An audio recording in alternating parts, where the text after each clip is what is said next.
नमस्कार।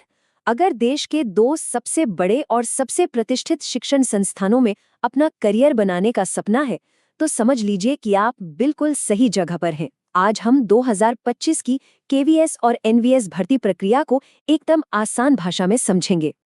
देखिए, केंद्रीय विद्यालय संगठन यानी केवीएस और नवोदय विद्यालय समिति यानी एनवीएस ये सिर्फ स्कूल नहीं है, ये हमारे देश की शिक्षा की रीढ़ हैं। सच पूछिए तो लाखों लोग यहाँ काम करने का सपना देखते हैं। तो चलिए, आज हम इसी सपने को हकीकत में बदलने का पूरा रास्ता समझते हैं। तो आज हम क्या क्या जानने वाले हैं? सबसे पहले ये भर्ती कितनी बड़ी है ये समझेंगे। फिर जानेंगे कि केवीएस और एनवीएस आखिर हैं क्या, कौन कौन सी पोस्ट्स निकली है, और सबसे ज़रूरी कि इन पोस्ट्स के लिए एलिजिबिलिटी क्या है। इसके बाद देखेंगे कि अप्लाई कैसे करना है और आखिर में सिलेक्शन का पूरा प्रोसेस क्या होगा। तो चलिए सबसे पहले बात करते हैं कि ये मौका कितना बड़ा है। 2025 के लिए केवीएस और एनवीएस की ये जो भर्ती आई है ना, ये एक ज़बरदस्त मौका है। इसमें देश भर में टीचिंग और नॉन टीचिंग मतलब हर तरह के पद शामिल हैं। और ये कोई छोटे मोटे संगठन नहीं है, ये दोनों सीधे शिक्षा मंत्रालय यानी मिनिस्ट्री ऑफ एजुकेशन के अंडर काम करते हैं। इससे ही पता चलता है कि इनकी अहमियत कितनी ज़्यादा है। तो ये सिर्फ एक नौकरी नहीं है, ये देश के भविष्य को संवारने का एक सीधा मौका है। अच्छा, तो अब सवाल उठता है कि केवीएस और एनवीएस ये दोनों संगठन आखिर हैं क्या और इनका काम क्या है, ये जानना बहुत ज़रूरी है ताकि पता चले कि काम कहाँ करना है। देखिए, दोनों का मिशन थोड़ा अलग है। केवीएस के स्कूल तो पूरे देश में फैले हैं और उनका फोकस बच्चों के ओवरऑल डेवलपमेंट पर होता है। दूसरी तरफ एनवीएस का जो मुख्य काम है वो है ग्रामीण इलाकों के टैलेंटेड बच्चों को चुनकर उन्हें बेस्ट एजुकेशन देना। तो अब बात करते हैं कि यहाँ मौके कौन कौन से हैं। बहुत लोगों को लगता है कि ये सिर्फ टीचर्स के लिए है, लेकिन ऐसा बिल्कुल नहीं है। इसमें कई तरह की पोस्ट शामिल हैं। आप देखिए, यहाँ लीडरशिप रोल से लेकर टीचिंग और एडमिनिस्ट्रेशन तक हर तरह के मौके हैं। जैसे प्रिंसिपल जैसे बड़े पद के लिए पे लेवल 12 है, प्राइमरी टीचर के लिए लेवल 6 और जूनियर सेक्रेटेरिएट असिस्टेंट के लिए लेवल 2। मतलब करियर के हर स्टेज के लिए यहाँ कुछ ना कुछ है। चलिए, अब आते हैं इस पूरी चर्चा के सबसे ज़रूरी हिस्से पर, एलिजिबिलिटी। क्या आप इन पदों के लिए पात्र हैं? आइए इसकी एक एक शर्त को ध्यान से समझते हैं।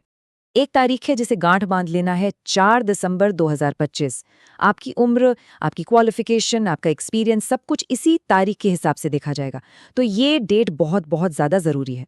ठीक है, अब ज़रा आरक्षण यानी रिजर्वेशन की कैटेगरीज को समझ लेते हैं। शुरुआत करते हैं ईडब्ल्यूएस से, यानी इकोनॉमिकली वीकर सेक्शन से। तो सवाल ये है कि क्या इसकी शर्तें पूरी होती हैं?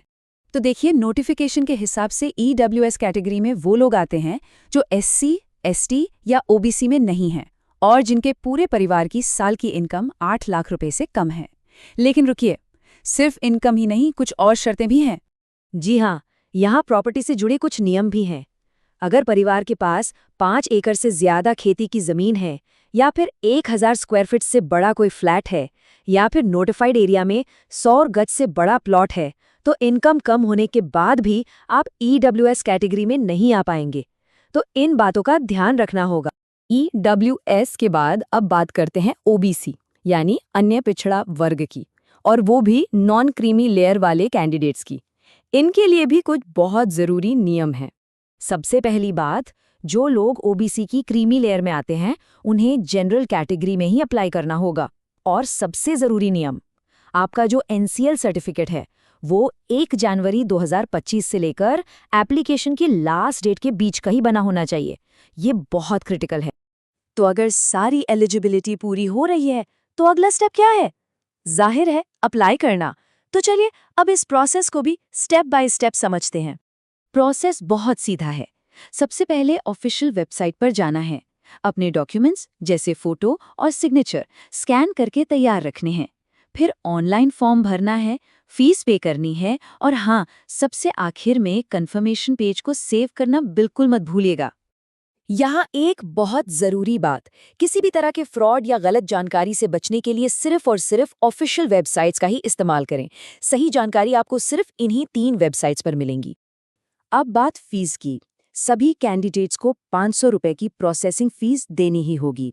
हाँ, एससी, एसटी, PWBD यानी दिव्यांगजन और एक्स सर्विसमैन कैंडिडेट्स को एग्जामिनेशन फीस से छूट है, लेकिन ध्यान रहे ये 500 रुपए की प्रोसेसिंग फीस सबके लिए कंपल्सरी है।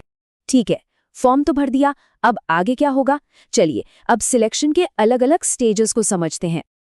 एक बात साफ समझ लीजिए, एग्जाम में एक्यूरेसी बहुत मैटर करेगी। यहाँ एक एक नंबर कीमती है। सच में एक नंबर भी आपकी सफलता और असफलता के बीच की लकीर बन सकता है। और क्यों? क्योंकि ये लाइन सीधे नोटिफिकेशन से ली गई है। टियर 2 के ऑब्जेक्टिव टेस्ट में नेगेटिव मार्किंग है, मतलब हर गलत जवाब के लिए आपके 1/4 मार्क्स यानी 0.25 मार्क्स कट जाएंगे। तो साफ है, तुक्का लगाने से बचना होगा। और आखिर में कुछ बहुत ज़रूरी बातें हैं जो याद रखनी है। सिलेक्शन के बाद 2 साल का प्रोबेशन पीरियड होगा। आपकी पोस्टिंग भारत में कहीं भी हो सकती है।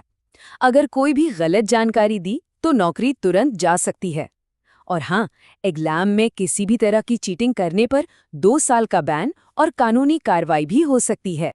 तो लीजिए, इस बड़े मौके का पूरा रोड मैप अब आपके सामने है। अब सवाल सिर्फ एक है, इस सफर पर आपका पहला कदम क्या होगा?